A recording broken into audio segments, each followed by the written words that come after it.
네, 오늘 4월 강의 시작하도록 하겠습니다. 강의가 어떤 강의인지는 알고 오셨죠? 3, 4월 강의 같은 경우에 저희 그 강의 전체 큰 그 계획은 1월 달부터 11월 달까지 저희가 올해 아직 공고가 나진 않았지만 이전처럼 시험이 시행된다고 한다면 12월 초에 1차 시험을 보게 되겠죠. 아무리 늦더라도 11월 말, 12월 초 일정 때문에 그렇게 진행을 하게 될 겁니다. 그랬을 때 총 11개월 동안 전체 과정이 진행이 되게 되는데요. 그 중에서 1, 2, 3, 4월 달은 이론 정리입니다. 1, 2는 기본적인 이론에 대한 전체적인 정리를 하는 것이 1, 2월 달의 목표고요. 3, 4월 달의 목표 같은 경우에는 한 번 정도 이론에 대해서 어느 정도 들은 적이 있다라는 가정을 하고 주요 이슈들, 주요 이론적인 사항들에 대해서 심화 반복을 하는 강좌가 됩니다. 그랬을 때 궁금한 게 그거잖아요. 그러면 1, 2월 강의를 안 들었는데 3, 4월 강의를 들을 수 있느냐? 들을 수 있습니다. 들을 수 있고요.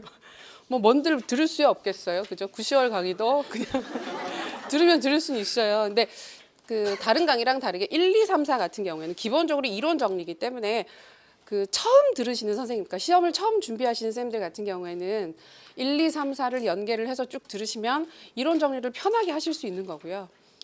같이 반복을 하기 때문에 좀 편하게 정리를 하실 수가 있는 거고, 그렇지 않고 이제 이전에 시험을 보신 경험이 있다. 그다음에 뭐 한 2년, 뭐 3년 정도 공부를 하셨다. 그러면 굳이 1월 달부터 시작을 하시는 건 뭐 혼자서도 정리를 하실 수 있는 부분이기 때문에 이제 3, 4월부터 바로 시작을 하시거나 혹은 뭐 이렇게 두 개 중에서 선택적으로 일정에 따라서 원하시는 걸 들으실 수 있습니다. 그리고 초수신데 1, 2월 달을 듣지 못하고 3, 4월 달을 바로 듣는다. 그것도 가능하십니다.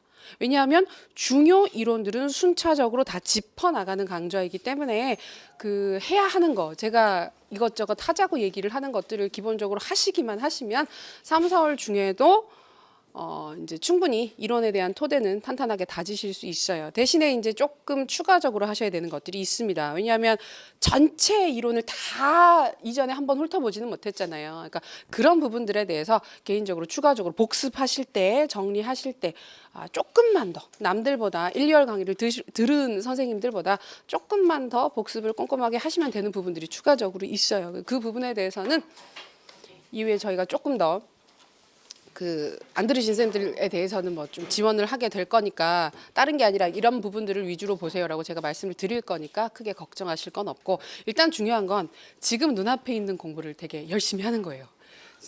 그죠? 그게 되게 힘들어요. 제가 공부할 때도 막 순간순간 엄습하는 불안들이 있죠. 내가 제대로 하고 있는가? 그다음에 특히 초반에 공부를 하다 보면 어떤 생각들이 많이 드느냐 하면 내가 이대로 공부를 해서 나중에 진짜 쓸 수 있을까? 해보면 하나도 못하겠는데 지금 11월 달에 가면 내가 진짜 과연 지금의 나와 그때 나는 다른 사람이 돼서 그죠? 문제를 보고 술술 쓸 수 있을까? 라는 걱정, 쓸데없는 걱정들이 막 엄습하면서 저희를 되게 괴롭힙니다. 괴롭히게 되는데 공부는 뭐 이렇게 여러 가지 측면이 있긴 하지만 일단은 내가 지금 해야 하는 거, 내가 지금 집중해야 되는 거에 집중을 해서 그때그때 쳐나가게 되면, 해결해 나가게 되면 그 시점이 되면 되어 있어요. 준비가 되어 있고 쓸 수 있을 겁니다. 쓸 수 있습니다. 있을 겁니다가 아니라 있습니다. 그러니까 너무 뒤에 많은 걱정들 하지 마시고 눈앞에 있는 것들을 일단 빨리 제대로, 그 주에 공부하신 건 교육학도 마찬가지지만 뭐 개인적으로 진도를 나가시든지 수업을 들으시든지 전공도 절대로 넘기지 마세요. 복습하시는 부분들을 다음 주로, 다다음 주로, 다음에 넘기지 마시고 그 주에 해결하는 게 일단 지금 정말 중요해요. 1, 2, 3, 4, 5, 6 정도까지는 그렇게 해당하는 주에 해야 되는 활동들을 해당하는 주에 꼼꼼하게 끝내는 거. 그걸 가장 큰 목표로 삼으시고 쭉 이어 나가시면 괜찮을 것 같아요. 오늘 자료를 2개를 받으셨는데요. 하나는 두꺼운 연간계획서부터 있는 자료 있죠. 수업 안내, 그다음에 추가적인 수업 자료가 여기에 있고요. 그다음에 복사 자료가 하나가 있습니다. 이 복사 자료 같은 경우에는 수업 중간에 저희가 그 교육의 내재적 가치, 외재적 가치 관련해서 이야기를 할 때 추가적으로 보게 되는 자료입니다. 한자가 되게 많죠. 그죠? 철학 관련된, 교육 철학 관련된 자료이기 때문에 해당하는 부분이 나올 때 같이 보도록 하겠습니다. 그리고 교재는 교재는 그 1, 2월 달 교재와 동일하게 명작교육학 상하권을 순차적으로 쓰도록 하겠습니다. 그래서 이전에 들었던 선생님들 같은 경우에는 뭐 이제 다 가지고 계실 텐데 1, 2월 교재를 가지고 계실 텐데 혹시 이번에 처음 듣게 되신 쌤들 같은 경우에는 교재가 없으실 수도 있고 그죠? 이제 추가적으로 그 체크를 하셔야 되실 수도 있는데 그 1, 2월을 안 듣고 3, 4월을 바로 들으시는 쌤들 같은 경우에는 상하를 같이 사셔서 빨리 한번 읽어보고 정리하고 나가는 건 조금 필요하기는 해요. 그 부분은 나중에 또 한번 이야기를 하도록 하겠습니다. 자, 그래서 연간 계획서 부분 조금 살펴보고 이번 강의의 전체적인 흐름, 그다음에 체크할 부분들 체크하도록 하겠습니다. 오늘 강의는 첫 번째 시간은 강의 안내, 그다음에 기본적으로 알고 계셔야 되는 논술 쓰기의 기초적인 사항들, 그리고 관련해서 정리하실 수 있는 글쓰기의 기본 중에서 맞춤법. 이 맞춤법은요, 저희 수업에 매 개강 시간마다 맞춤법을 합니다. 그래서 나중에는 그 좀 반복해서 쭉 이어서 들으신 쌤들 같은 경우에는 되게 지긋지긋해 하세요. 또 한다고. 근데 그럴 거면 안 틀려야 되잖아요. 맞춤법을. 근데 저희 첨삭하다 보면 은근히 맞춤법 같은 경우에 좀 반복적으로 틀리시는 부분들이 있어요. 의외로 국어과 선생님들, 그죠? 절대 안 틀리실 것 같잖아요. 근데 되게 의외로 제일 많이 틀려요. 그러니까 그런 부분들에 대해서 고민이 많으셔서 그런지 막 고민하시다가 이상하게 쓰시고, 그래서 많이 틀리시는 게 좀 있어요. 고질적으로 반복해서 틀리시는 부분들이 있기 때문에 맞춤법 확인하게 될 거고, 그래서 첫 번째 시간 이루어지게 되고 두 번째, 세 번째, 네 번째 시간 같은 경우에는 주제 정리가 이번 주부터 첫 시간부터 들어가게 됩니다. 자, 연간계획서 보겠습니다. 2달 중심으로 뚝뚝뚝 끊어져서 이루어지고 있죠. 저희 3, 4월 같은 경우에는 심화 이론과 기초문제반이라고 해서 기본적으로 중심이 되는 건 이론의 심화 반복입니다. 이론의 심화 반복이고 거기에 추가적으로 저희가 조금씩 문제가 나가게 될 거예요. 그래서 이번 주 같은 경우에도 쓰기 과제 혹은 정리 주제로 문제를 하나 이번 시간에도 드리게 됩니다. 그러니까 매 시간 수업하는 것과 관련된 문제가 하나씩 나가게 됩니다. 그 주제에 대해서는 쌤들이 좀 확장해서, 그러니까 저희가 1, 2월 달부터 짧은 글쓰기, 짧은 주제의 글쓰기 연습을 해왔는데요. 그거랑 별개로 추가적으로 좀 확인하시게 되는 문제가 있습니다. 그래서 좋은 얘기들, 관련된 기초적인 문제들을 실제로 연습을 하게 된다. 자, 첨삭이 2번 있는데요. 그래서 내일 모의고사, 1회 모의고사를 보시게 됩니다. 첫 시간에 바로 화요일 날 첫 주차에 보게 되고요. 그다음에 거기에 대한 1대1 상담을 이제 그 다음 주와 다다음 주에 걸쳐서 2주 동안 실시를 하게 됩니다. 저희 수업은 모의고사를 보면 해당하는 모의고사에 대한 개별 첨삭을 해요. 그래서 일단 첨삭은 다 하고요. 다 해서 드리고 그 첨삭한 결과를 가지고 면담을 합니다. 그죠? 저희 수업 들으신 쌤이 익숙하시죠? 익숙하신데 이제 처음 들으신 쌤들 같은 경우에는 모의고사를 보면 보는 횟수만큼 상담을 하신다고 생각하시면 돼요.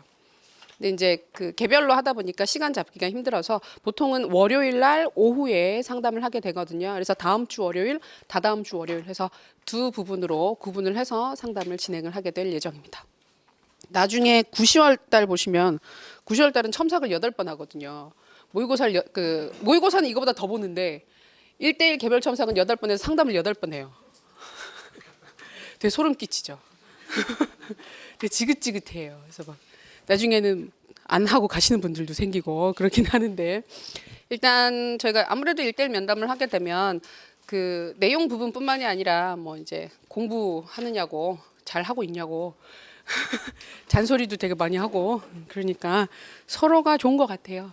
그래서 내일 모의고사를 보고 상담을 하고 그 다음에 이제 저희가 4월 달 한 둘째 주쯤 6주차쯤 가게 되면 그때 또 모의고사를 한 번 더 보게 됩니다. 보고 또 거기에 대해서 상담을 하고. 그래서 5, 6월 달은 상담을 그 첨삭을 2번 정도 하고요. 이제 3, 4월 달은 2번을 하게 되고요. 그 다음 강의부터는 조금 늘어요. 5, 6, 7, 8 같은 경우에는 모의고사를 4번 보게 되고, 그다음에 9, 10월 달은 이제 8번. 그러니까 11월 달은 저희가 수업 커리큘럼 자체가 좀 달라져서 그 10월 달까지는 주 2회에서 저희가 보통 교육학 수업하는 날 있죠. 월화에 4시간 동안 각각 수업을 하게 되는데 11월 달 같은 경우에는 좀 더 전공에 매진하시고 정리하셔야 될 시간이기 때문에 교육학은 하루만 수업을 합니다. 저희는 월요일 날 하루 수업하고 좋으세요? 갑자기 슬퍼지네. 근데 저희가 그 아무래도 3, 4, 5, 6 같은 경우에는 이제 이론 정리하고 기본적인 사항들을 정리를 해야 되는 사항들이 많기 때문에 모의고사를 많이 써보는 게 그렇게 큰 의미가 없어요. 그건 확실히 느끼실 거예요. 그건 천천히 연습을 해 나가면서 이론을 정리를 해 나가시고 7, 8월 달부터 본격적으로 이제 문제 많이 푸시고 그다음에 9, 10월 달 같은 경우에는 정말 거의 그러니까 저희가 7, 9, 10월 같은 경우에는 주당 모의고사를 최소 3번 보거든요. 하루에 2개씩 쓰는 날이 있어요. 하루는 1개 정도 쓰고 하루는 2개씩 쓰는 거예요. 그래서 되게 많이 써요. 근데 그때 되면 이론으로 충분히 정리가 되고 탄탄하게 준비가 된 상태이기 때문에 충분히 써 나가실 수 있어요. 하라는 대로만 하면, 같이 열심히 하기만 하면. 그래서 그때 글쓰기를 본격적으로 연습하시는 것이 조금 맞고요. 지금부터 글쓰기를 너무 많이 연습을 하시는 건 약간 공부에 있어서 효율성은 떨어져요. 그래서 아무래도 시험 준비니까 제가 시험 합격을 준비를 하는 그 강좌이기 때문에 시간을 굉장히 많이 투자를 해서 공부를 하면 좋죠. 누구나 다 잘할 수 있죠. 근데 우린 그게 중요한 게 아니잖아요. 5년, 10년 걸려서 공부를 하면 누구나 다 완벽하게 할 수 있죠. 근데 그게 아니라 올해 1년 동안 준비를 해서 합격을 해야 되는 거기 때문에 최대한 좀 시간을 효율적으로 쓰면서 전공 공부도 열심히 하면서 교육학 공부를 최소화하면서 그 안에서 최상의 성과를 얻기 위한 방식으로 강좌를 구성을 하게 되기 때문에 초반에는 이론 중심, 중반으로 넘어가게 되면서 모의고사, 서술, 문제 쓰기 중심으로 진행이 되게 됩니다. 전체 과정은 그렇게 참고하시면 좋고 그다음에 저희가 화요일 오후에는 공개 특강이 있어요. 수업 끝나고 나서 1시 반에 저희가 수업이 끝나잖아요. 끝나고 나서 2시부터는 주제별 특강이라고 해서 지금 1, 2월 달부터 나갔던 게 있어요. 그래서 그 전체 진도대로 주제를 하나씩 뽑아가지고 매주 하나씩 추가적으로 상세하게 정리를 하는 시간이 있습니다. 그리고 보통 2달에 한 번씩 공개 모의고사를 보고요. 지난주에 저희가 공개 모의고사 그래서 봤었어요. 화요일 날. 그래서 그렇게 전체 과정은 운영이 되어 있습니다. 그리고 이번 달의 강의 계획서는요. 되게 별거 없어요. 주제는 그때그때 진도대로 나가게 되고요. 아까 말씀드렸던 것처럼 내일 1회 모의고사 보고 그 다음 주 월요일, 그 다다음 주 월요일 이어서 개인 상담하고요. 4월 7일 화요일 날 2회 모의고사 보게 되고 13일, 20일 해서 상담이 이루어지게 됩니다. 총 커리큘럼 다른 수업이랑 마찬가지로 8주. 보강을 하지 않는다면. 지난 강의는 보강을 한번 했어요. 근데 이론 강의는 보통 보강을 하게 돼요. 특히 1, 2월 달 강의 같은 경우에는 처음부터 끝까지 한번 다 나가야 되거든요. 그러니까 가급적이면 전체 영역을 다 훑고 지나가야 되는 강의이기 때문에 아무래도 조금 부족해서 보강을 하게 되는데 아마 3, 4월 달에는 보강이 없지 않을까. 그리고 보강을 하더라도 우리에겐 9주차가 있기 때문에 안 할게요. 안 하는데 조금 여유 있는 수업이 되지 않겠는가 생각을 합니다. 내일 모의고사는요.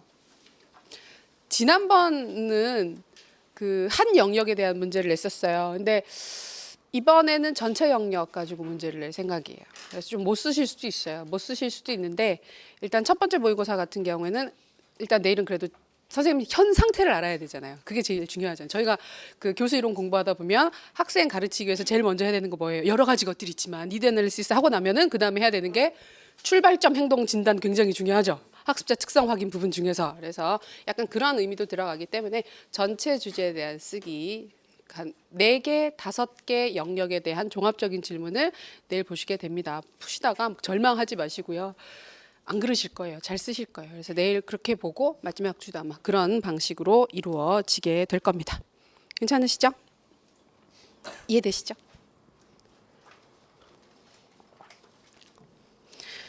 자, 그 다음에 저희가 간단하게 짚고 넘어갈 게 맞춤법 체크한다고 말씀드렸어요. 자료에 있는 맞춤법 조금 보겠습니다. 맞춤법은 두 가지 의미에서 교육학 논술에서 중요한 의미를 가지게 됩니다. 하나는 당연히 실제로 점수화되는 부분이 있습니다.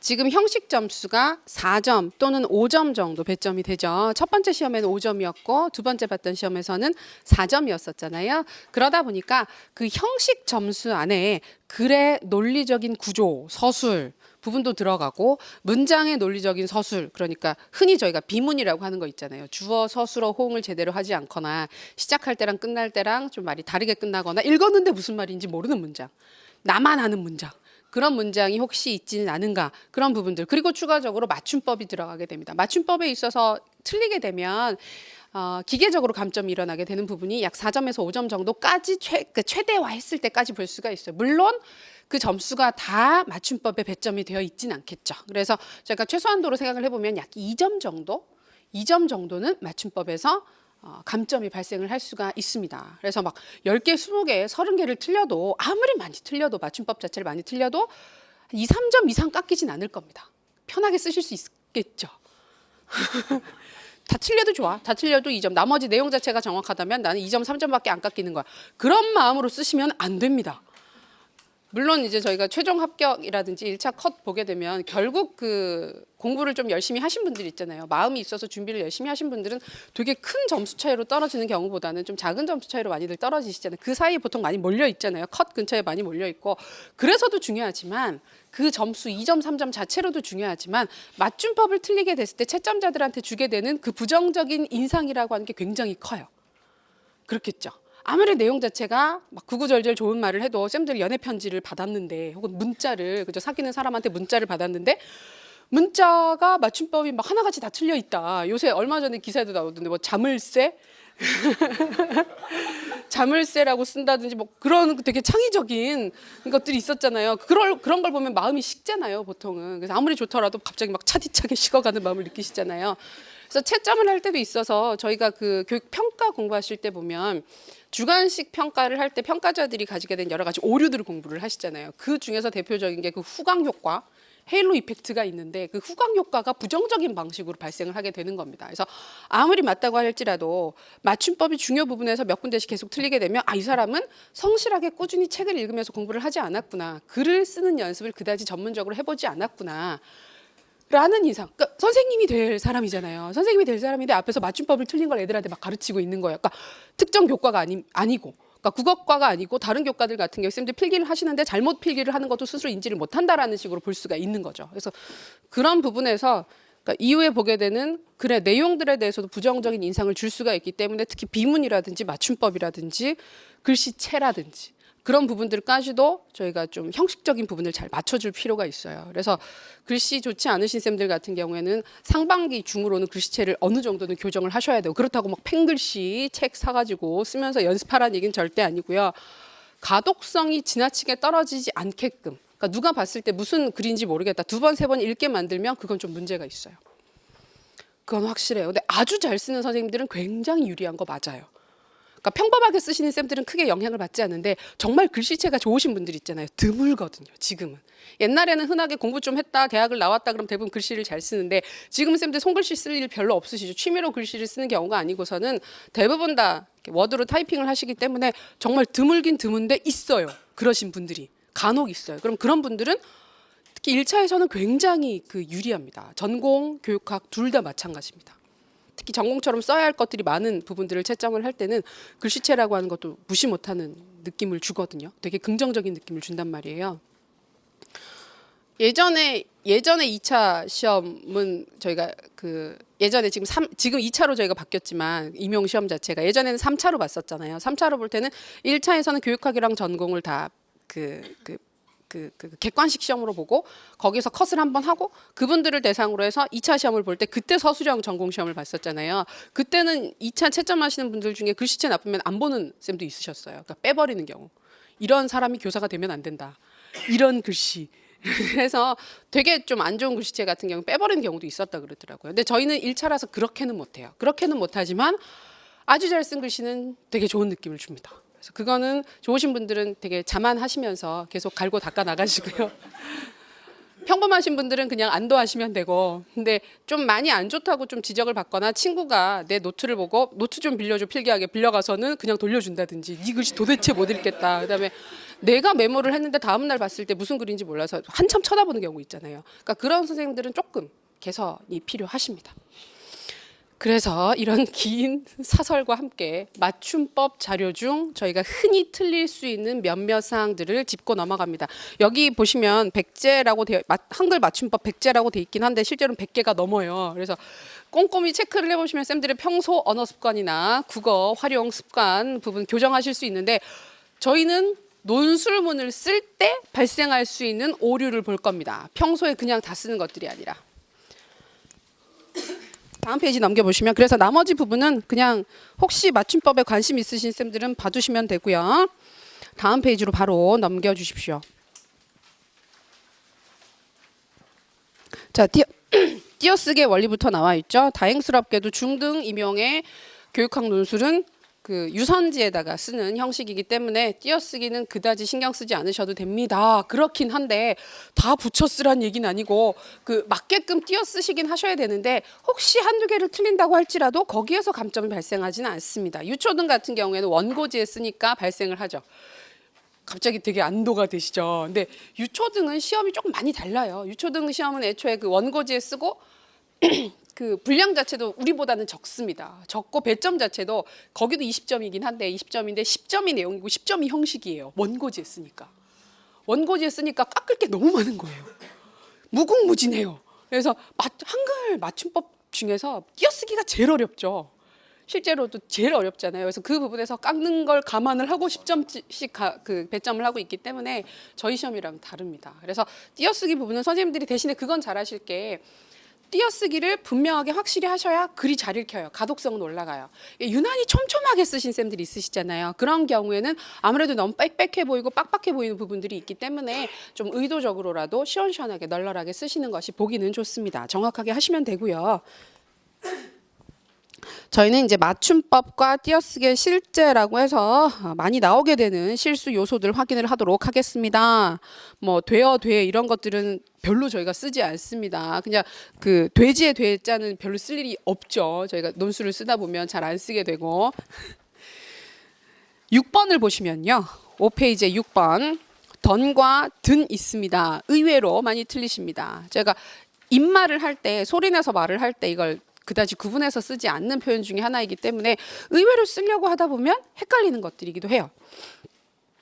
자, 한국말에 우리나라 말에서 어라는 모음이 들어가게 되면 보통 과거의 의미를 가지게 된다고 하죠. 그래서 던과 든을 구분을 할 때 던 같은 경우에는 과거의 의미가 포함되어 있다라고 생각하시면 돼요. 내가 살던 고향, 내가 다녔던 학교와 같이 과거의 경험에 대해서 이야기를 하게 되면 던을 쓰시는 게 맞습니다. 그러면 든은 우리가 보통 하든 말든과 같이 선택의 의미를 가지게 되면 든을 쓰시는 게 맞습니다. 그런데 헷갈리면 어떻게 하신다? 쓰지 마라. 한글 맞춤법의 핵심은 헷갈리면 쓰지 마라. 돌려 써라. 저희는 분량에 제한이 없어요. 그러니까 그 유초등 같은 경우에는 원고지를 주고 그 안에서 1200자 정도 분량 자체를 주기 때문에 10% 증감 정도만 허용을 하지 분량을 초과하거나 부족하게 쓰게 되면 기계적인 감점이 들어가거든요. 근데 우리는 그게 없어요. 그래서 많은 선생님들이 질문을 하실 때 얼마나 써야 하나요? 제가 이만큼 썼는데 이 정도 쓰면 괜찮나요? 라고 많이들 물어보시는데요. 분량 자체는 채점의 중요한 기준이 아닙니다. 중요한 건 해당하는 채점의 대상이 되는 키워드와 그에 대한 설명이 충분히 들어갔는가가 중요한 거지 그것만 쓰게 되면 분량 자체가 한 장이든 두 장이든 크게 문제가 없어요. 그래서 기본적으로 분량은 그 유선지 2장을 주잖아요. 유선지 2장을 주는데 그걸 마음대로 1시간 안에 활용을 하시면 됩니다. 근데 내용과 관련된 핵심 사항들 지금 문제가 나오는 형식을 보게 되면 4가지나 5가지 정도 영역의 문제를 물어보죠. 그걸 충분히 키워드를 제시를 하면서 설명을 하기 위해서는 한 페이지는 보통 넘습니다. 한 페이지에서 한 페이지 반 정도 쓰시면 됩니다. 그 분량 자체가 근데 또 그러면 한 페이지에서 한 줄 모자라는데요. 뭐 한 페이지에서 한 단락 정도가 5줄 정도가 모자라는데 괜찮느냐고 막 걱정을 하시면서 물어보시는데 그건 지금 고민하실 부분이 아니에요. 쌤들이 지금 그렇게 적게 쓸 수밖에 없는 이유가 뭐냐? 제일 핵심적인 건 쓸 게 없어서예요. 내가 쓰지 못해서 그러니까 기술 자체가 없어서 못 쓰는 게 아니라 쓸 내용들이 머릿속에 정리가 안 돼 있기 때문에 쓰려고 해도 쓸 내용이 없는 겁니다. 그래서 나중에 9, 10월 달 되게 되면 시간이 모자라서 다 못 써요. 쓸 건 넘쳐나는데 그렇게 되실 거예요. 그러니까 분량 가지고는 절대 지금 고민하실 게 아니에요. 그래서 많이 쓰시는 분들은 2페이지 빡빡하게 쓰시고도 막 이렇게 뒤에 작게 쓰시고 하시는데 그것도 조금 무리가 있어요. 그건 정리를 덜 했다는 얘기예요. 쓰지 않아도 될 내용들을 너무 많이 썼기 때문에 그렇게 분량이 꽉 차는 거기 때문에 보통은 한 장만 넘으면 정확하게 썼다고 한다면 키워드 자체가 충분히 들어갈 수 있어요. 그렇기 때문에 너무 분량에 집착하실 필요는 없습니다. 그러니까 제 말은 뭐냐면 굳이 헷갈리는 표현을 쓰지 마시고 풀어 쓰세요. 돌려 쓰시고. 그죠? 그렇긴 하지만 던과 드는, 던은 과거다, 드는 선택이다, 선별이다 라고만 생각을 하시면 헷갈리지 않으실 겁니다. 그 다음에 넘겨보시면 어디로 넘어가시느냐, 7페이지에 16번 맞추다, 맞히다. 이건 저희가 실제 언어 생활에서 거의 틀리죠. 거의 잘못되게 쓰는 표현 중에 하나인데요. 저희가 이걸 봐야 되는 이유가 평가 파트 때문입니다. 교육 평가 파트에서 정답을 맞히다, 맞히지 못하다 와 같은 표현이 나오는 부분이 있기 때문에 정확하게 맞추다와 맞히다를 구분해서 쓰셔야 합니다. 저희가 관심 있게 봐야 되는 건 맞히다입니다. 맞히다, 맞히다. 발음상은 원래는 맞히다죠. 맞히다라서 맞히다, 맞추다 별로 구분이 안 되잖아요. 말로 할 때는. 그래서 많이 섞어도 쓰게 되는데 옳은 답을 대다, 즉 정답에 대한 올바른 답을 제시를 한다. 저희가 소위 말하는 정답을 맞췄다라고 얘기를 하기 위해서는 맞히다라는 표현을 쓰는 것이 정확하게 맞다. 여기 보면 우승팀을 맞히다, 정답을 맞히다 등과 같은 표현을 쓸 때는 맞히다를 쓰는 게 맞습니다. 맞추다 같은 경우에는 아예 뭐 물리적인 그 접촉이 있는 경우, 입을 맞추다 저희가 쓸 일이 있겠습니까? 교육학 논술에서 그죠? 쓸 일이 없겠죠. 없고 계산을 맞추어 보다 혹은 답을 비교를 해서 두 사람이 그러니까 그거예요. 정답을 맞히다라는 말도 나올 수가 있고 정답을 맞추어 보다도 나올 수가 있어요. 맞추어 보다 같은 경우에는 저희가 시험 끝나고 나서 아이들끼리 쉬는 시간에 1번 뭐라고 썼니? 2번 뭐라고 썼니? 와 같은 서로 답을 비교를 해보는 행위 있잖아요. 그거 같은 경우에는 정답을 맞추어 보다라고 얘기를 하는 게 맞아요. 근데 옳게 답을 했으면 맞히다라고 하는 게 맞습니다. 저희 시간 되게 갑자기 국어 시간 같고 그죠? 좋네요. 여기 국어 전공하시는 분들은 뭐 이런 거 전혀 어렵지 않으시겠지만 은근히 틀린다니까요. 국어쌤들이 계속 얘기를 합니다. 그래서 저희가 그 평가 부분에서 정답률 이야기를 하거나 그런 거 체크를 할 때 정답을 맞히다, 맞히지 못하다 혹은 뭐 저희가 평가 이야기를 하면서 상대평가나 절대평가나 혹은 뭐 그 성취평가 이야기를 할 때도 정답을 맞췄다, 맞히지 못했다 이런 얘기들을 섞어서 할 수가 있기 때문에 정답은 맞히다라고 정확하게 체크를 해두시면 좋겠습니다. 그 다음에 넘어가셔서 8페이지에 보시면 28번과 27번 두 가지가 다 중요합니다. 이건 워낙 잘 알고 계시죠? 머리로는 누구나 다 잘 알고 있는데 글로 쓰면 항상 틀립니다. 그래서 저는 이거 할 때마다 얘기를 하는데 제발 쓰지 마세요. 로서 쓰지 마세요. 근데 되게 좋아해요, 다들. 엄청 써요. 근데 이게 쓰면 거의 틀려요. 쓰면 거의 틀리고 저희 그 교육학 교재 같은 경우에도 책 이런 교재 말고 그 대학에서 교수님들이 쓰신 강론서 있잖아요. 무슨 그런데 가만히 읽어보면 틀린 거 엄청 많이 나와요. 그러니까 그만큼 사람들이 실수를 많이 하는 부분이고 여기서 중요한 건 채점자도 신뢰를 못해요. 우리가 답을 이렇게 써서 제출을 했을 때 채점자도 순간 잘못 생각하면 이게 내가 맞게 썼는데도 틀리다고 볼 수가 있고 틀리게 썼는데도 맞다고 볼 수가 있는데 그게 어떻게 될지 모르는 되게 위험한 영역인 거예요. 그래서 로서와 로서는 가급적 쓰지 말고 뒤에 서와 써를 빼서 말이 되면 그냥 로까지만 쓰시고요. 가급적 진짜 로까지만 쓰시고 아니면 다른 표현으로 둘러 쓰시는 것이 사실 더 안전합니다. 자, 구분의 기준은 28번 먼저 봅니다. 로서는 자격이죠. 그래서 보통 교사로서 혹은 선생님으로서 학생으로서 등등처럼 앞에 사람이 오는 게 보통이라 그러죠. 저희가 사람만 오겠죠. 교육학 논술을 얘기를 하는데 앞에 뭐 강아지로서 이런 얘기, 동물 얘기를 하지 않을 거 아니에요. 그렇기 때문에 보통은 사람, 자격, 신분, 직업 등과 같은 용어를 쓰게 되면 로서를 쓰는 게 맞습니다. 그다음에 로서는 도구잖아요. 도구. 그래서 망치로서 못을 박는다. 뭐 도끼로서 나무를 찍는다. 등과 같이 구체적인 수단이나 도구에 대한 의미가 포함되어 있을 때는 로서로 쓰시는 게 맞습니다. 근데 보통 그렇게 쓰게 되는 로서 같은 경우에는 뒤에 써를 뺐을 때 말이 된다 그러죠. 망치로 못을 박는다, 도끼로 나무를 찍는다 등과 같이 썰을 빼도 자연스럽게 말이 되는 게 맞습니다. 그런데 저희가 실제로 글을 쓰다 보면 그 구분이 굉장히 모호해요. 이 내가 지금 이게 자격으로서 의미를 부여해서 쓰고 있는 건지 아니면 도구, 가끔 보면 그 두 가지 의미가 같이 들어가 있는 그 문장들도 있어요. 그러다 보니까 로서를 써도 될 것 같고 로서를 써도 될 것 같단 말이에요. 그러면 쓰지 마세요. 제발. 근데 보통 저희가 이 로서, 로서를 주로 어디에 쓰느냐 하면 서론이나 결론에 많이 써요. 본론보다는. 본론에는 개념 자체를 쭉 설명하는 부분들이 많기 때문에 잘 안 쓰는데 저희가 지어서 머리로 생각해서 쓰는 것들 있잖아요. 그런 것들이 주로 서론 결론에 들어가는데 서론 결론에서 쓰는 그런 표현들은 어색하게 보이게 되면 본론에 있는 그런 많은 내용들보다는 채점자들 눈에 더 잘 들어오게 됩니다. 그래서 더 많이 이렇게 지적을 당할 수가 있어요. 그러니까 그냥 가급적 쓰지 마시라고 로서와 로서는 얘기를 하고 싶어요. 그다음에 27번도 그의 확장이 되는 개념인데요. 표현인데요. 함으로와 함으로.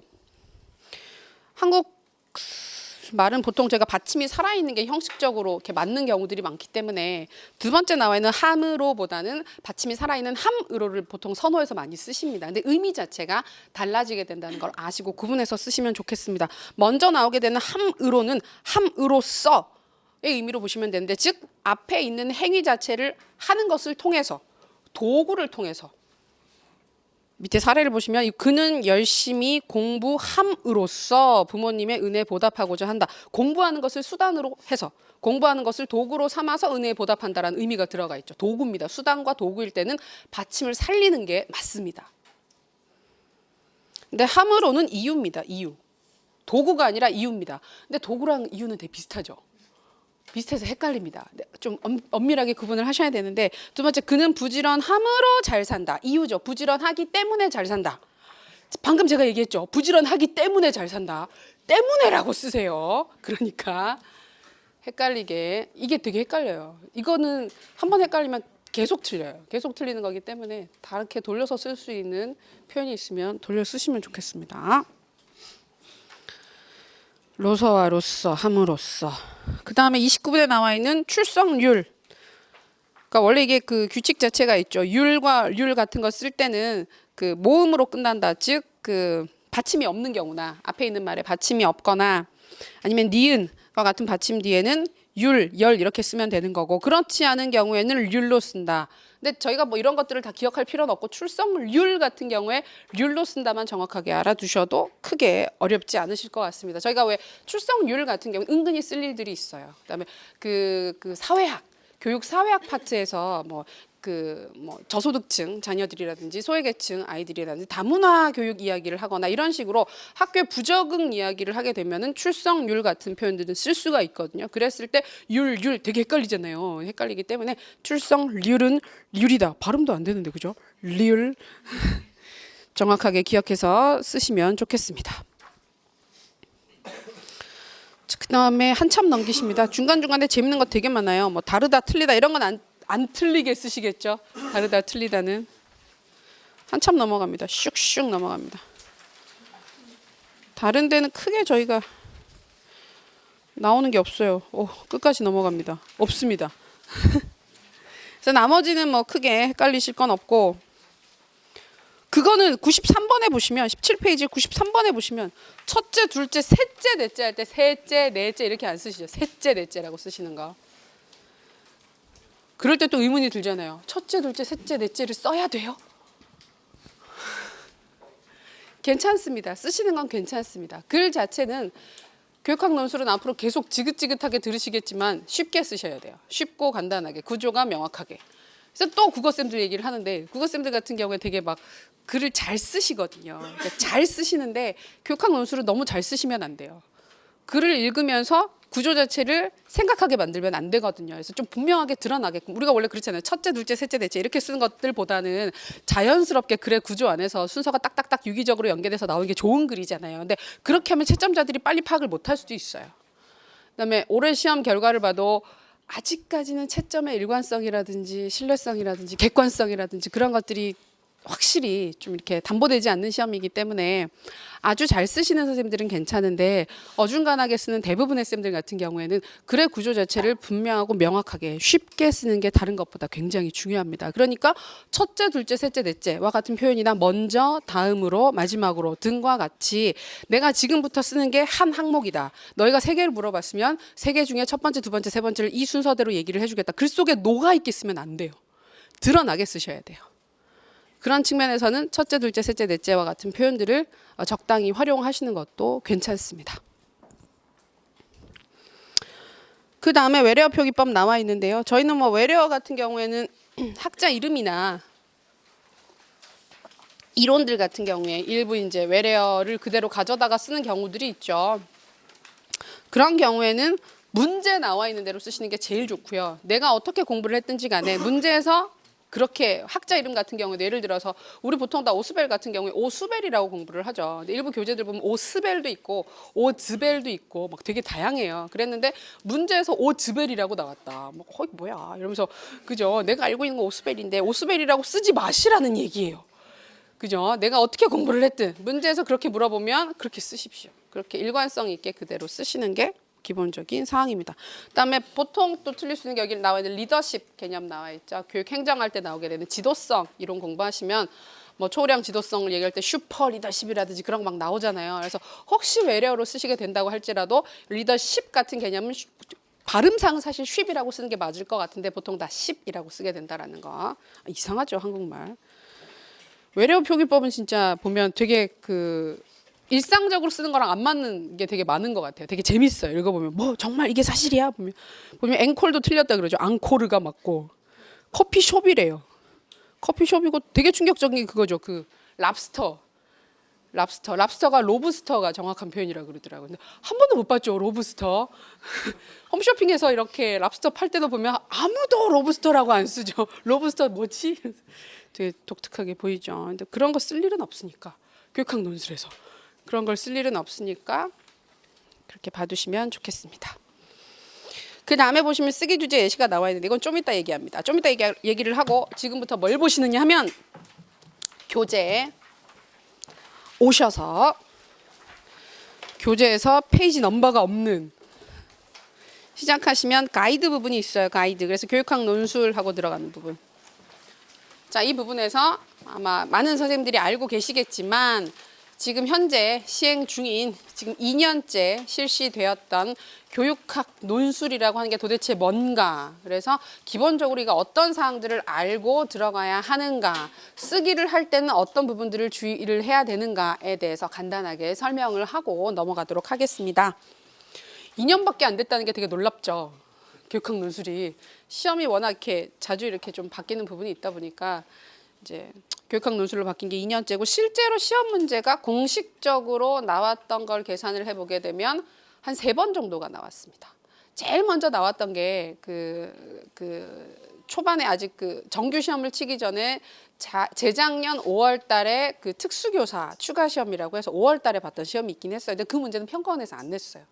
평가원에서 안 내고 국립특수교육원에서 따로 냈었기 때문에 문제의 형식도 약간 다릅니다. 그래서 거기는 좀 포함시키기가 어렵고, 그래서 정규시험 12월 달에 한번 나오고 작년에 6월 달에 한번 추가 시험이 있었죠. 추가 시험 한번 나왔고 작년 12월 달에, 올해도 지금 추가 시험이 있을 거라고 얘기를 하긴 하던데 혹시 추가 시험 준비하실 분들은 그 일정에 또 맞춰서 준비를 하시긴 하셔야겠지만 한 3번 정도의 시험이 지금 나온 거예요. 그랬을 때 매번 이렇게 12월 달, 6월 달, 12월 달 이렇게 3번 딱 진행되는 경과를 보게 되면 조금씩 달라져요. 조금씩 달라지고 확실히 의도에 맞게끔 가까이 가곤 있어요.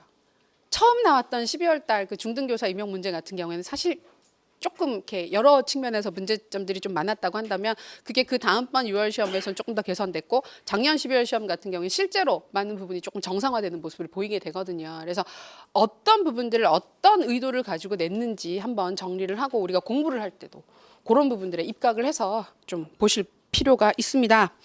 먼저 그래서 지금 가이드의 첫 번째 페이지를 보시면 교육학 논술의 내용, 개요 등등 나와 있죠. 궁극적으로 이 시험이 측정하고자 하는 목표가 뭘까? 여기 박스에 보시면 이게 지금 12년도에 그 관련해서 임용 시험 제도가 3차에서 2차로 바뀌게 되고 시험의 형식도 서술형으로 다 바뀌게 되면서 여러 가지 공청회들 많이 했었거든요. 그러면서 공식적으로 얘기를 했었던 자료 중에 지금 논술 시험의 목표와 유형 등등에 대한 정리가 있습니다. 그 목표 부분 봐두시면 좋은데요. 고등 사고 능력에 대한 측정이다. 근데 여기에서 교육학 논술 시험에서 보고자 하는 고등 사고 능력이라고 하는 것은 교육학 지식에 대한 통합적 이해, 개별적 이해. 저희가 그 객관식 시험 같은 경우에는 영역별로 통합된 문제가 나온 적이 거의 없었습니다. 일부 있긴 했어요.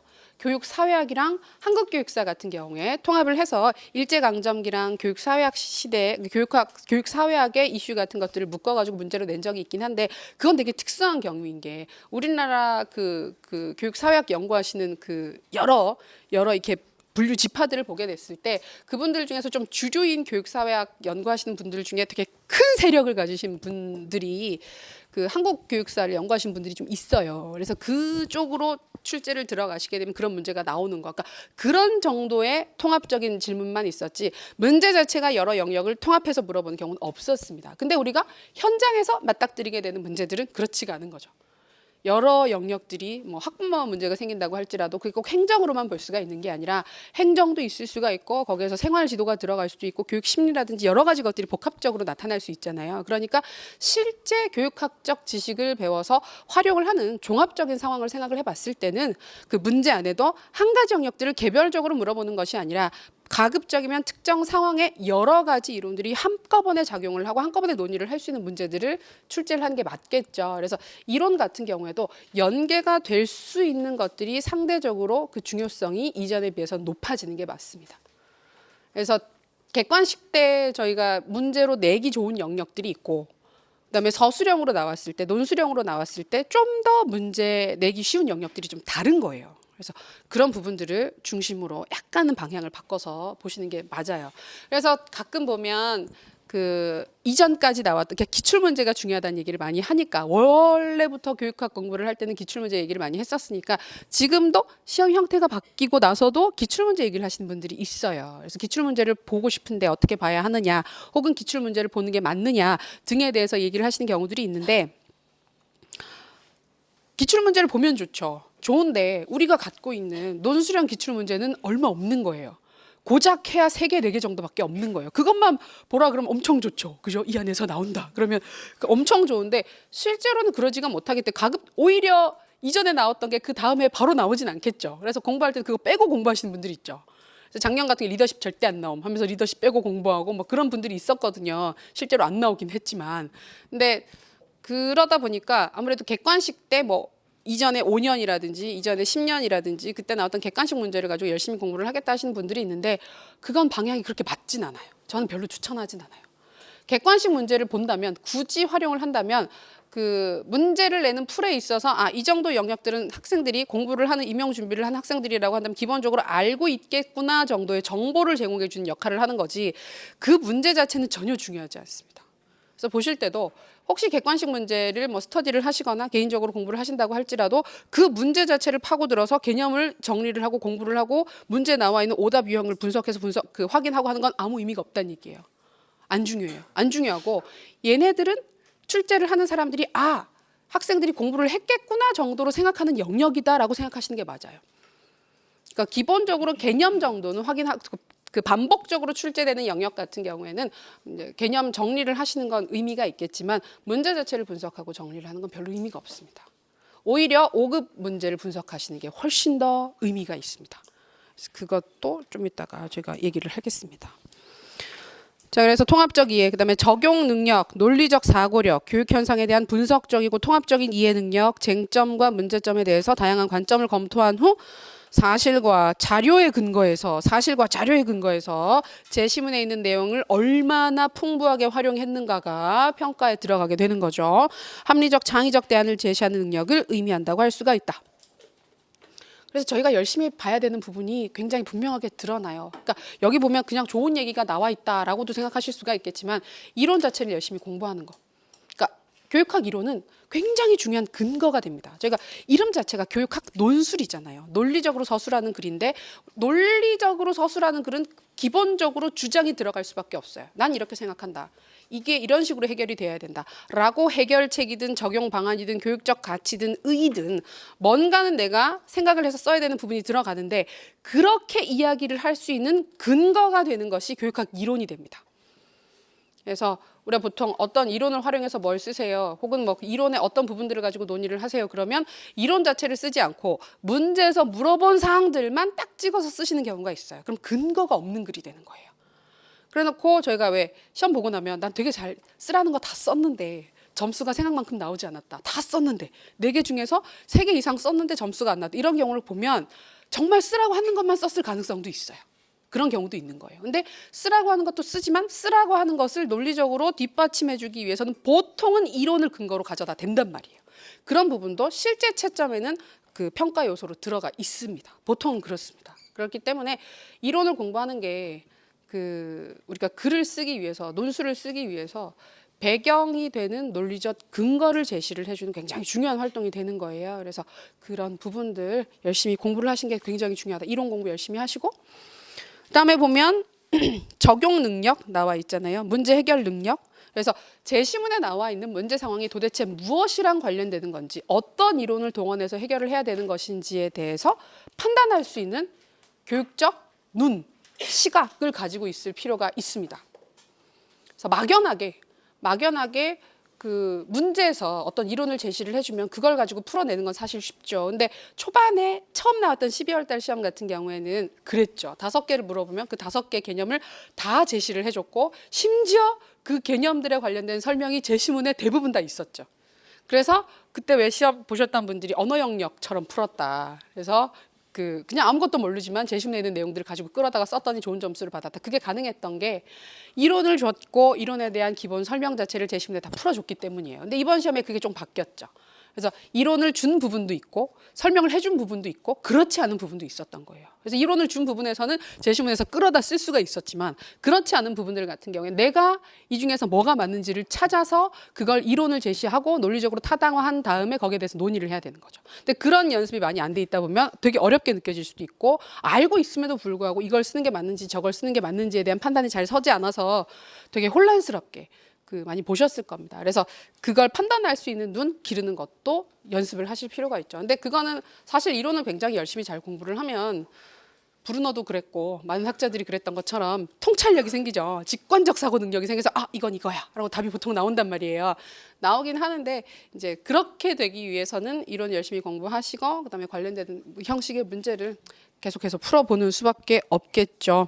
그리고 그런 것들을 제시하는 방식에 있어서 이제 논리적으로 제시문에 있는 자료들을 끌어다가 얼마나 많이 풀어 썼느냐. 그래서 이번 시험도 보게 되면 결과적으로 지금 보면 이론 잘 쓰는 것도 중요했고 이론의 키워드 제시하는 것도 중요했고 그다음에 이론의 키워드를 가지고 풀어 쓰는 것도 중요했고 그다음에 그걸 제시문에 있는 구체적인 상황을 가지고 와서 풍부하게 쓰는 것도 되게 중요하게 본 것 같아요. 그래서 그 어느 하나라도 잘 했으면 생각보다 나는 아무것도 모르고 썼는데 생각보다 좋은 점수를 받았다 하시는 분들은 그 중에 어느 하나를 잘한 거예요. 생각보다 나 4개 중에 아무것도 모르고 그냥 하나 정도 뭐 동기 정도 알아가지고 동기 가지고 좀 쓰고 나머지는 제시문에 있는 걸 끌어다 썼는데 뭐 11점을 받았어요. 12점을 받았어요 하시는 분들은 제시문을 잘 끌어다 썼기 때문에 그런 점수가 나왔던 거고 그다음에 난 다 잘 썼는데 쓰라고 하는 거 다 잘 썼는데 11점 받았어요. 12점 받았어요 하시는 쌤들 같은 경우에는 그중에 어느 하나가 제대로 되지 않은 거예요. 이론만 썼거나 이론에 대한 설명이 충분하지 않았거나 혹은 그걸 다 썼음에도 불구하고 제시문의 구체적인 상황을 1대1로 대응시켜서 논의를 하지 않았거나 그렇게 지금 채점이 된 거로 볼 수가 있어요. 그러니까 다 신경 쓰셔야 돼요. 이번 시험 같은 경우에는. 그다음에 아마 이번에는 아마 기대보다 점수가 조금 의도했던 출제자들이 의도를 했던 것보다는 약간 점수가 전체적으로 낮게 나왔을 거라고 생각을 해요. 그래서 이번 시험은 아마 저번보다는 조금 낮지 않겠느냐. 채점에 있어서도 그렇고 문제에 있어서 조금 낮지 않겠느냐. 그래도 첫 번째 시험만큼 가지는 않을 거예요. 그거는 거의 평가할 영역이 거의 없는 시험이었기 때문에 그렇게 가지는 않을 거고 이제 이번 시험의 형식을 유지를 하면서 조금 일부를 더 던져준다든지 구체적인 개념이 있는 것들을 1개 정도 더 제시를 한다든지 그런 형식으로 바뀌지 않겠는가 추측을 하게 됩니다. 그래서 이제 구체적으로 평가를 할 수 있는 부분이 오른쪽 페이지에 보시면 평가 요소, 교육학 지식, 비판적 문제 인식 능력, 이론의 실질적 활용 능력, 글쓰기 능력을 통한 사고력 등등의 영역을 확인하게 되는 겁니다. 그래서 쌤들 이론 공부, 쓰기 연습 같이 병행을 하시면 되고 아무래도 전반기에는 이론 준비 열심히 하시고 하반기로 가면 갈수록 시험이 가까워지면 질수록 쓰기 연습 열심히 하시면 좋겠죠. 그래서 교육학 논술 준비의 기초, 이론은 꼼꼼하게 봐라. 교육 현장의 문제, 교육 관련 이슈에도 관심을 가져라.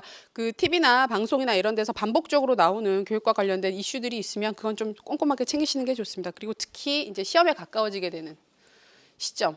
그래서 아직 뭐 그게 많이 반영된 모습은 보이지 않지만 한 9월 달 정도, 그죠? 9월, 10월 정도 되게 되면 혹시 그때 교육적 이슈가 좀 큰 문제가 올해 같은 경우에는 조금 이슈가 되는 게 교육 과정, 이 새 교육 과정이 나오잖아요. 그래서 15개정이 나오는 해이기 때문에 나오는 시점도 지금 10월 달 정도 생각을 하고 있죠. 9월, 10월 정도를 생각하고 있기 때문에 딱 시험 출제하는 시간이랑 기간이랑 거의 겹쳐요.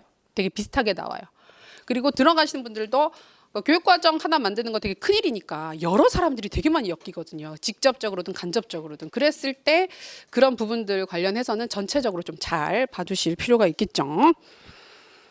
그다음에 이론과 현실의 관련성을 철저히 탐색해라. 뭐 철저히까지는 아니고 저희가 어떻게 매번 철저히 하겠습니까? 그렇게는 아니더라도 이론 공부하실 때 그냥 이론만 생각하시는 게 아니라 여러 가지 측면에서 이게 내가 만약 교사의 입장에서 이 이론을 쓴다면 도대체 어디에 쓸 수 있을까?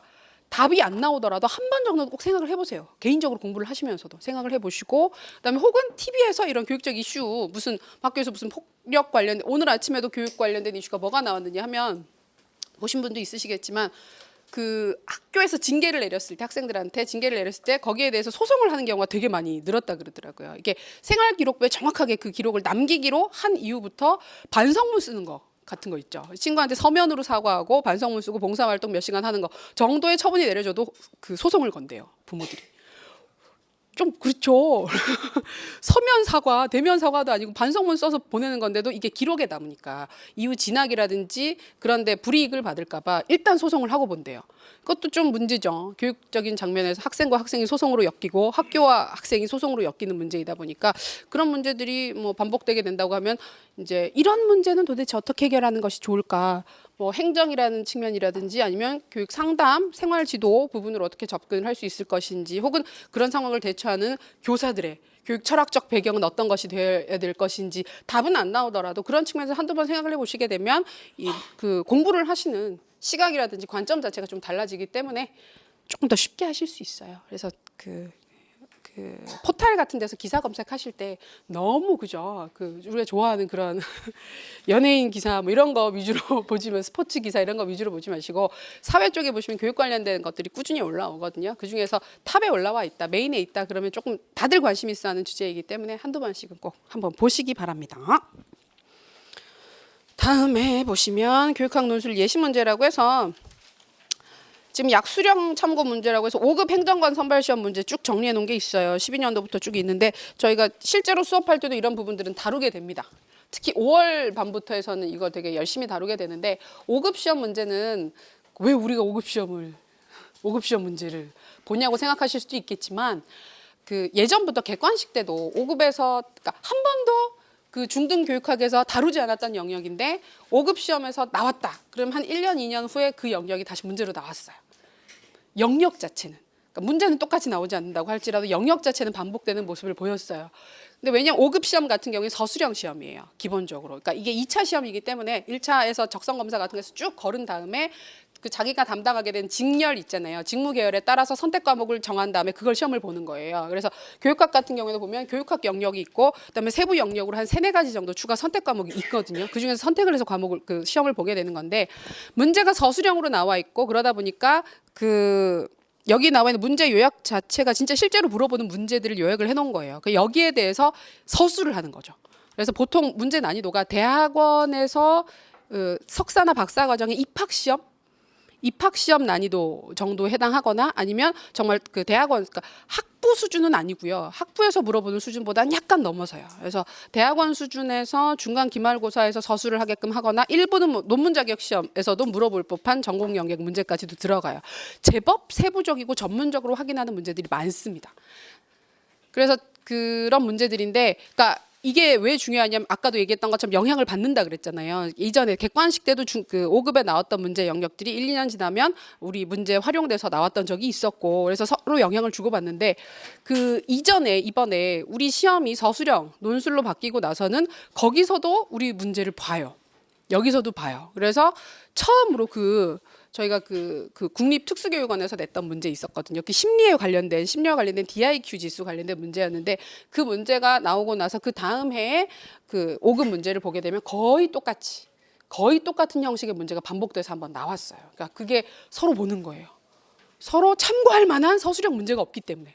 국가 주도로 보는 시험에서 교육학 영역을 이렇게 서술형식으로 물어보는 시험이 얘네 두 개밖에 없기 때문에 서로가 볼 수밖에 없어요.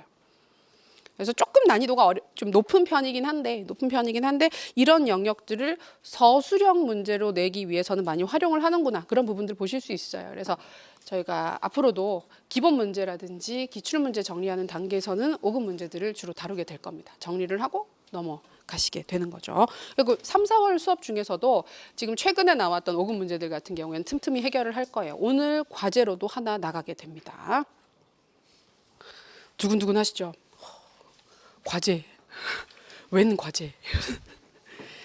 예, 참고하시면 좋을 것 같고, 그다음에 그 뒤에도 보면은 교육학 문제 뭐 풀이해 놓은 것도 있고요. 이거는 한번 보시면 되고요. 그다음에 넘겨보시면 교육학 논술의 실제라고 해서 어떻게 써야 하느냐. 몇몇 기본적인 사항들이 나와서 논리적 글쓰기의 기초, 비판적 사고를 해라. 이건 뭐 당연한 얘기고 요약 논평 이건 안 보셔도 되고 저희가 보실 부분은 페이지 넘버가 없어서 좀 곤란하실 텐데 개요짜기 부분이 있죠. 개요짜기 보시면 약수령과 논수령 나와 있습니다. 약수령 파트는 전공 쓰실 때 참고하시면 되고요. 교육학 논술은 논수령이에요. 그래서 교육학 논술을 쓰는 기본적인 절차, 원리 확인을 하도록 하겠습니다. 제가 60분 보죠. 60분을 보고 분량에 제한이 없습니다. 분량에 제한이 없고 60분 동안 해야 되는 게 주제 4개 혹은 5개 정도 되는 문제를 해결을 하고 한 편의 완결된 논술문을 쓰셔야 됩니다. 자, 한 편의 완결된 논술문을 쓰라는 얘기는 서론, 본론, 결론의 형식을 갖춘 한 편의 글을 다 쓰라는 얘기입니다. 서론, 본론, 결론. 되게 중요해요. 저희가 왜 보고서 같은 거 대학교 때 쓰실 때도 그죠? 뭐 들어가며 해서 서론해서 막 제목 되게 크게 쓰셔가지고 그죠? 폰트 보통 15 이상으로 쓰시고 이렇게 막 이렇게 쓰시잖아요. 그것처럼 가끔 저렇게 이렇게 비명을 지르는 열차는 되게 도대체 어떤 열차일까? 자, 3가지 영역으로 명확하게 구분하셔서 반드시 쓰셔야 합니다. 자, 서론, 결론이 없는 글은 한 편에 완결된 글이라고 하지 않습니다. 전공 중에는 일부 약수령 같은 경우에는 본론만 존재하는 글이 있을 수 있어요. 근데 한 편에 완결된 논술을 쓰라 그러면 반드시 서론, 본론, 결론을 쓰셔야 됩니다. 자, 그랬을 때 제일 고민하는 거 서론에 도대체 뭘 써야 할까?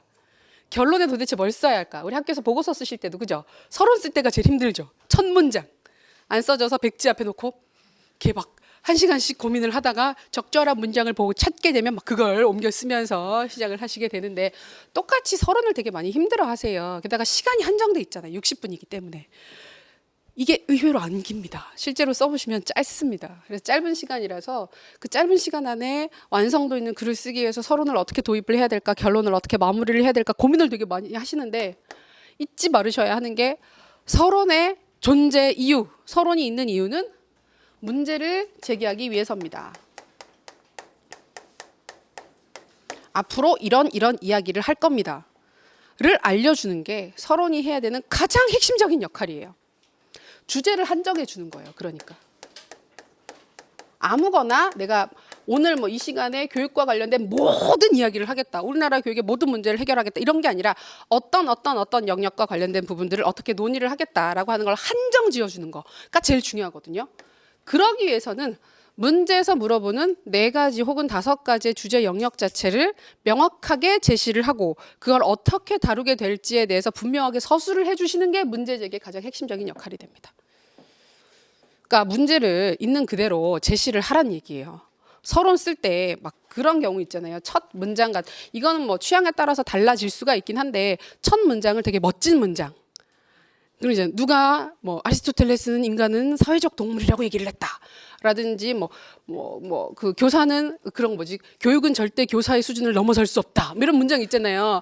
그런 걸 가지고 도입을 하는 경우들이 있는데 그 사실 얘기를 하면 그 교육학 쪽 있잖아요. 교육학계 교육학을 전공하고 교육학 관련해서 교수님들이 글을 쓰고 할 때 그런 것들은 별로 좋아하지 않아요. 그런 스타일은 그다지 일부 전공 영역들에서는 뭐 그렇게 볼 수가 있긴 한데 보통 기본적으로 교육학은 사회학, 교육사회학, 그러니까 교육사회 사회학적인 접근, 사회과학적 접근을 많이 해요. 그러니까 있는 그대로 명확하게 제발 분명하게. 그래서 서론의 가장 핵심적인 역할은 네가 무슨 얘기를 할 건지를 알려주는 거다. 앞으로 본론에서 이런 얘기를 할 거다. 주제를 한정시켜 주는 거고, 근데 그걸 왜 해야 되는지 이유, 배경,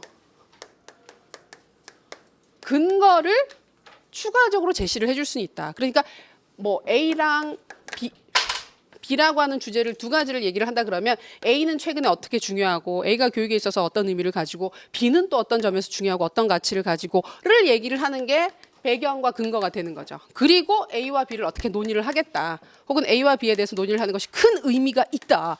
등과 같이 직접적이든 간접적이든 문제를 도입해 주시면 되는 거예요. 그러니까 정말 중요한 건 문제 제기예요. 그걸 안 하고 뭉뚱그려서 막 되게 모호하게 그래서 도대체 뭘 얘기를 하려고 하는 거야. 그러니까 명확하게 짚어지지 않는 서론 도입을 하는 건 본론에서 얘기를 할 걸 아무도 예측하지 못하게 만들겠죠. 별로 좋지 않아요. 이게 제일 중요해요. 분명하게 해주는 거. 그러고 나서 본론에서는 문제를 해결해야 됩니다. 내가 아까 해결을 한다라고 했던 주제들을 해결을 하는데 문제에서 4가지를 물어보면 4개 단락으로 만드는 게 맞고요. 5개를 물어보면 5개 단락으로 만드는 게 맞습니다.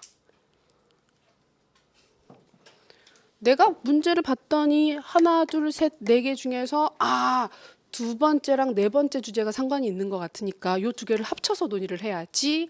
첫 번째, 그다음에 이걸 2번째 쓰고 얘를 3번째 쓰고 끝내야지. 이렇게 쓰지 말란 얘기예요. 채점 기준표 자체는 문제에서 물어보는 구조 자체로 만들어져서 나올 거예요.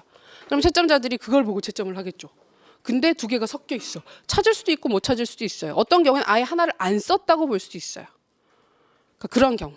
조심하실 필요가 있습니다. 그래서 가급적 문제에서 물어보는 덩어리대로 단락을 구분을 해서 문제를 해결을 해라. 그다음에 처음 쓰시는 분들이 많이 실수를 하시는 게 뭐냐면 문제에서 3개를 물어봤잖아요. 그러면 하나, 둘, 3개 있으니까 얘는 서론, 얘는 본론, 얘는 결론 이런 식으로 실제로 쓰십니다. 보통 맨 마지막에 물어보는 것들이 뭐 해결책이라든지 의의라든지 그런 걸 물어보죠. 그럼 그건 결론에서 얘기를 해야지 라고 얘기를 하시는 경우가 있는데 있을 수 없는 일입니다. 문제는 항상 본론에서 반드시 다 다뤄야만 합니다. 끝내야 됩니다. 그러고 나서 결론은 전체 내용의 요약, 정리 없는 얘기를 새로 지어서 쓰란 얘기가 아니에요. 지금까지 무슨 얘기를 했는지 어떤 의미에서 이야기를 했는지를 간단하게 요약 정리하고 재현해 주면 됩니다. 경우에 따라서 시간이 부족하면 요약만 하는 경우도 있고요. 혹은 그거조차 못하겠다 싶으면 재현만 하는 경우도 있어요. 둘 다 쓰시면 제일 좋고요. 그게 불가능하면 경우에 따라 내가 더 잘 쓸 수 있는 걸로 더 빨리 쓸 수 있는 걸로 선별해서 어느 하나만 쓰시면 됩니다. 요약은 다들 잘 해요. 위에서 3-4가지 정도 얘기를 했으면 어떤 거 알아봤고 그런 점에서 의미가 있었고 이런 점에서 의미가 있었다. 이런 논의를 하는 것 자체가 큰 가치가 있었다. 이렇게 끝내면 그 큰 문제가 없는데 결론에서 계속 얘기를 하지만 절대 해서는 안 되는 게 본론에서 다루지 않는 새로운 이야기를 끄집어내면 안 돼요. 근데 그걸 재현을 하면서 그걸 많이 해요. 예를 들면 우리 저번에도 시험 어떤 거 봤었냐면 지능검사 관련된 시험을 봤었는데 1, 2월 달 수업 중에 봤었는데 저희가 지능검사 얘기를 했어요. 지능검사 얘기를 하면서 일반적인 전통적 검사 웩슬러 검사로 대표되게 되는 전통적 검사랑 솜파나 카우프만으로 대표되게 되는 문화 공정성 검사 얘기를 했단 말이에요. 그러면 결론에서 재현을 할 수 있는 건 지능검사 자체, 그다음에 우리가 그때 교수 설계 이야기도 했었기 때문에 지능검사나 교수 설계와 직접적으로 관련된 이야기를 해주는 게 맞는데 내가 이전에 공부를 해봤더니 지능 검사도 있긴 하지만 지능 이론도 있죠. 지능 이론도 있어서 가드너라든지 스턴버그가 얘기를 했었던 지능의 개발이라든지 여러 가지 다양한 지능들을 다양하게 적용시켜서 공부하는 게 중요하다는 얘기가 생각이 나는 거예요. 그걸 쓰는 경우가 있어요. 그래서 지능 검사도 중요하지만 지능 검사가 다양해 주는 것도 중요하지만 지능에 대한 개념이 바뀌고 있기 때문에 우리는 지능의 여러 요소들을 개발시키기 위한 접근을 할 필요가 있다. 이렇게 쓰게 되면 전체 문제 통일성을 깨는 결론이 됩니다. 했던 얘기를 하세요. 했던 거랑 관련된 직접적인 도입을 하라니까 결론 정리를 하라는 얘기예요. 근데 그게 깨지면 결론에서는 감점이 발생할 수가 있어요. 논의하지 않았던 주제를 얘기를 하는 거. 그래서 그런 것도 있어요. 또 문제에서 동기를 물어봤단 말이에요. 그럼 막 동기 얘기 한참 하고 나서 결론에서 동기도 중요하지만 학생의 가정 환경이 중요한 만큼 보통 어떤 식으로 그렇게 쓰게 되느냐, 내가 서론 결론을 스테레오타입으로 딱 정해놓고 이렇게 써야지, 어떤 문제가 나도 이렇게 써야지 연습을 하게 되면 끼워 맞춰가지고 그럼 다 돼요. 뭐도 중요하지만 이것도 중요하다. 뭐 학생들의 마음도 중요하지만 교사들의 태도가 무엇보다 중요한 만큼 이런 식으로 해서 들어가는 경우가 많은데 어떻게 쓰시더라도 주제랑 상관없는 얘기를 하시면 안 돼요. 결론에서는. 그건 감점이에요. 감점. 그래서 결론에서는 이야기를 했던 것들만 하셔야 됩니다. 특히 재영 같은 경우에는 그 연구 혹은 이렇게 대학원이나 이런 데서 그 아티클이나 논문 쓰신 분들이 또 실수를 많이 하시는데 그거 있잖아요. 이후의 연구. 앞으로 추가적 연구 이렇게 되면 좋겠다 해서 다른 걸 쓰시거든요. 근데 추가적 연구는 다른 개념들을 써요. 확장을 하는 거기 때문에. 근데 우리는 그런 게 아니기 때문에 글 안에서 한정 지어서 쓰는 것이 굉장히 중요합니다.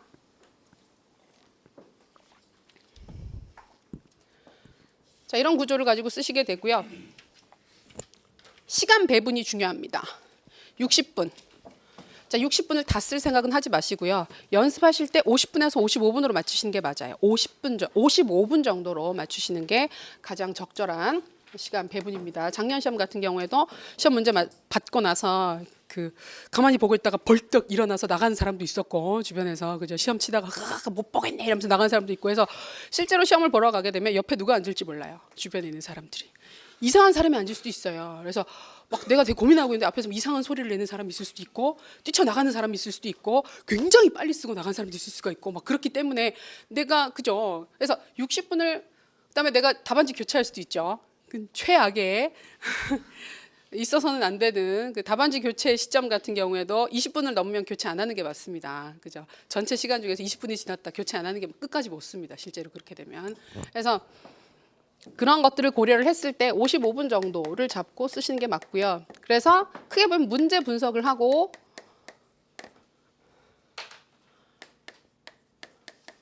개요 작성하는 것까지 해서 마지노선이 15분입니다. 15분. 20분씩 쓰면 사실 빡빡해요. 가급적 15분 안에 끝내셔야 됩니다. 그다음에 실제로 쓰는 거. 개요 쓰시고 나서 거기에 맞춰서 쓰시는 게 이제 45분까지. 안 되죠. 45분까지 쓰시면. 맥시멈 40분 정도까지입니다. 그러면 55분이죠.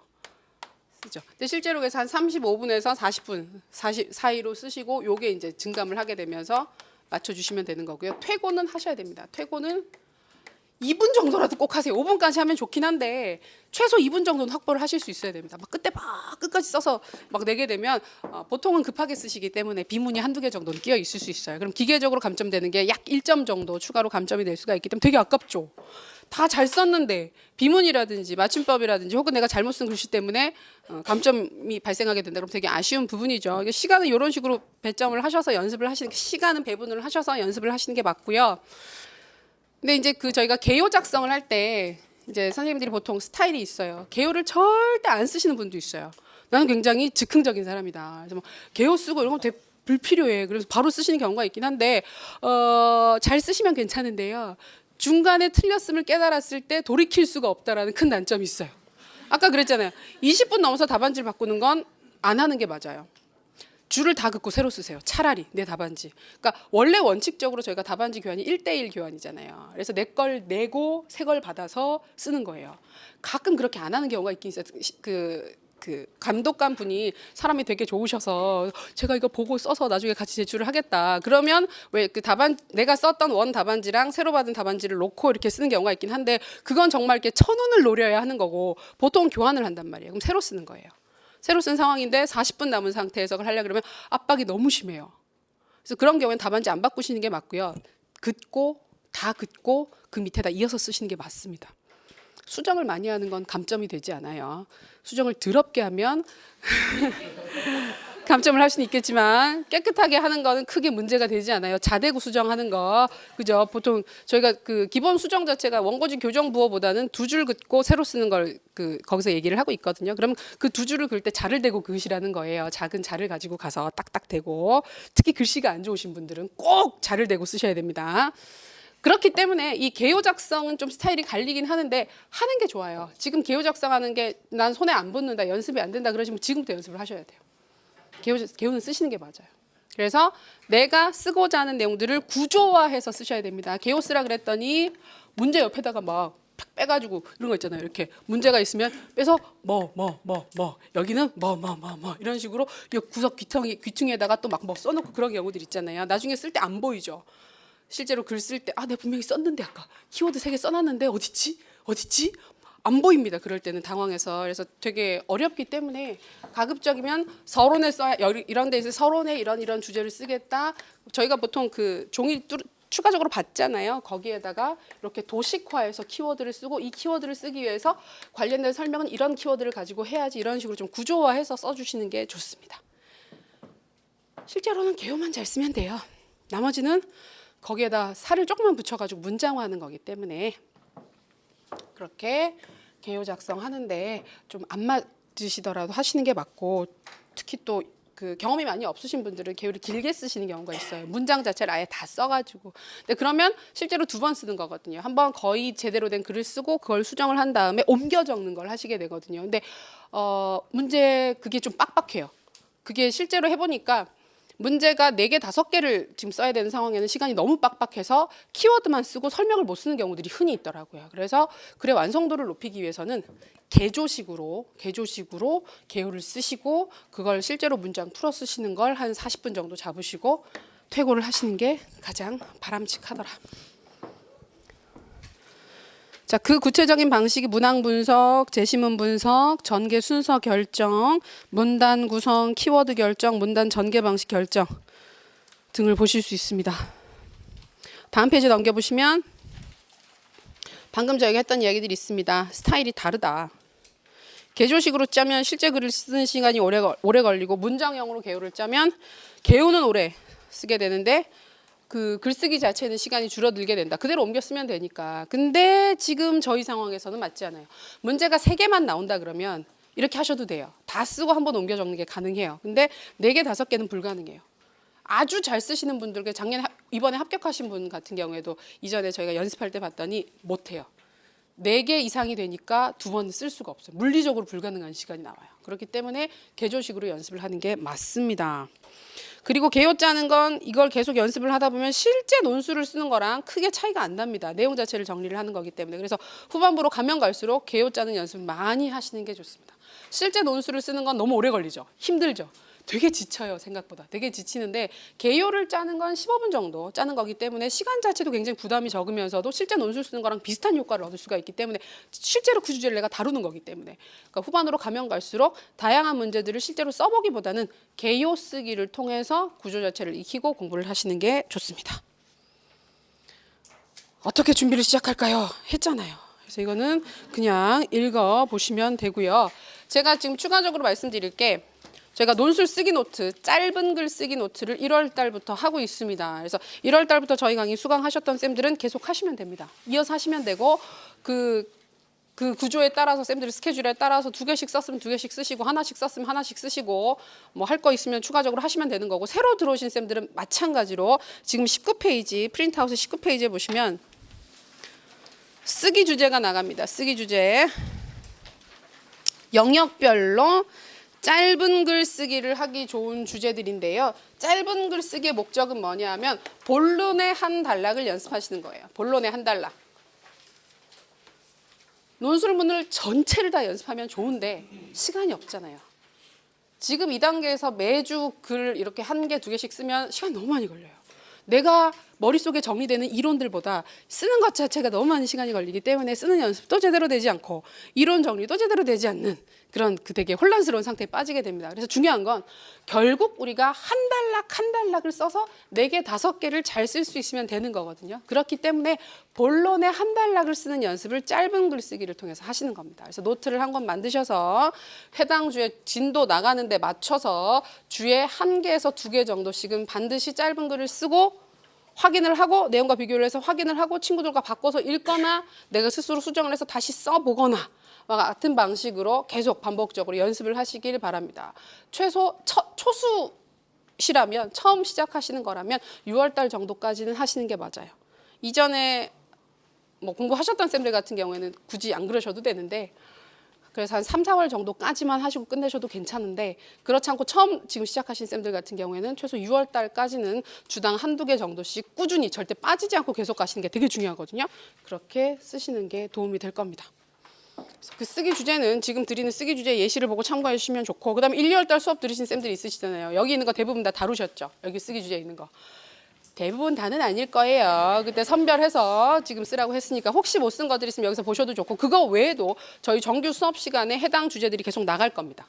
다루게 되는 주제들이 계속 나가게 되면 그 선생님들은 그걸 다루십시오. 가급적 여기에 있는 걸 다시 다루시거나 빼서 하는 것보다는 지금 이전에 수업 들으셨던 쌤은 그때 나가는 주제를 가지고 연습을 해보시는 것이 좀 더 맞아요. 심화 주제를 다루실 수 있는 힘이 충분히 있으시기 때문에 그거 위주로 계속 연습하시면서 꾸준히 하시면 좋겠습니다. 괜찮으시죠? 첫 시간이 조금 길어졌어요. 그래서 저희 수업은 기본적으로 1시간씩 끊어갑니다. 1시간씩 끊어서 총 3번 쉬는 걸 목표로 하는데 지금 좀 많이 늦었죠? 죄송해요. 잠깐 쉬셨다가 두 번째 주제 바로 들어가도록 하겠습니다.